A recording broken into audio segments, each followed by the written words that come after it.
Hi, my name is Jonathan. Today in this episode, I want to talk about how self-discipline is self-love. I'm going to share a little bit of where I'm from and what got me to where I'm at now. Oh, by the way, if you hear weird sounding words or pronunciation a little bit sketchy, I'm French, so yeah, you get why.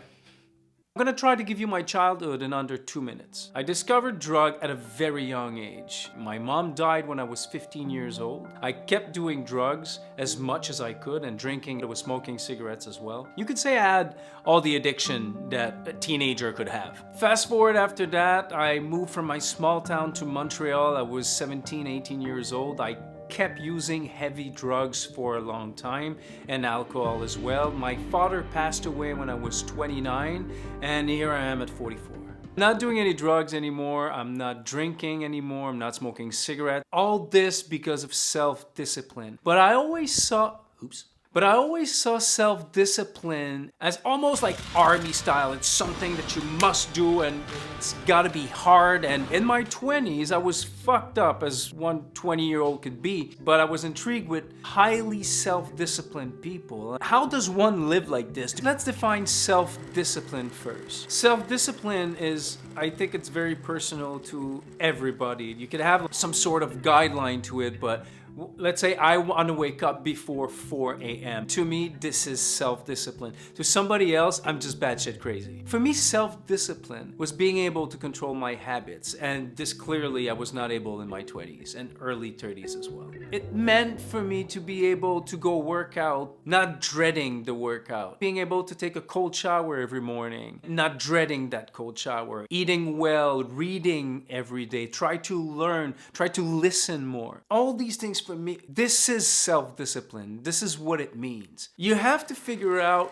why you're doing it, because it's one thing to try to do all these things and to try to be self-disciplined. And a lot of habits that I was taking over, like reading and writing, to me they were the ones that I was doing them but sporadically because I didn't know why I was doing it. I wasn't really trying to figure out why. It was just automatic response to I was watching something, that person says I should do that, well let's do that, I'm gonna feel better. And it would feel better for a couple of weeks, maybe a month. Then after I would get bored of it and just forget about it because I didn't have a why. Why would I want to be self-disciplined? And then it clicked. Self-discipline is self-love. As long as you don't love yourself enough, self-discipline will not stick to you. And it's funny because to me, it was never about removing habits because I always thought that was difficult. To me, what was easier is to implement new good habits.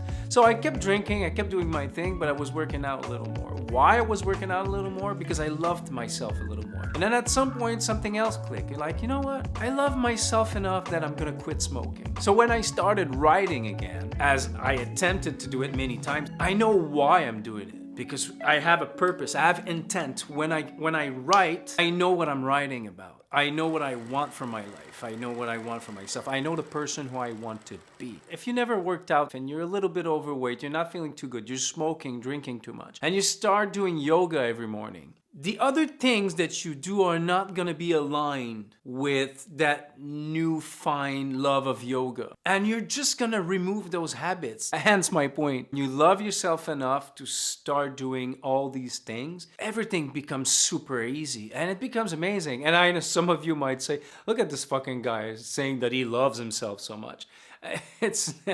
I'm not saying, yeah, I'm amazing. That's not what I'm saying. I'm saying that I am in a place in my life where I've accepted my flaws and I'm working on them. I know what I'm great at. Self-discipline, it's something that I got really good at. But the way I got there, it's actually now when I reflect on it, much simpler than it has to be. Just find your why. And when you find that why, I promise, everything becomes so clear, it's insane.